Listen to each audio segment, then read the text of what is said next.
So ayun, ang daming nagtatanong sa akin kung bakit daw magaganda itong mga alaga kong baboy. Napakasiksik ng laman. So ito lang ang secret ko sa inyo. Ito nga pala yung ginagamit ko.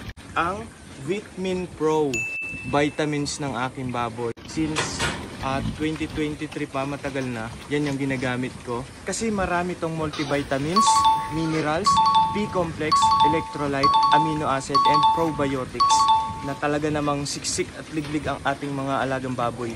Dito sa Vitamin Pro, pwede siya, depende sa inyo kung isasama nyo dun sa feeds to, depende sa paglagay nyo kung ilang spoon, kung gaano karami yung alaga nyong baboy, depende na sa inyo. Pwede rin namang ilagay natin sa tubig, water soluble siya. Depende sa inyo kung saan nyo ilalagay. Ito nga pala si Vitamin Pro ay immunity enhancer, energy enhancer, anti-stress enhancer, digestion enhancer, and growth enhancer. Talaga namang lalaki at bibigat ang inyong alagang baboy. So ganito na bilhin nyo guys. Ano pang hinihintay nyo para lumaki ang alaga nyong baboy?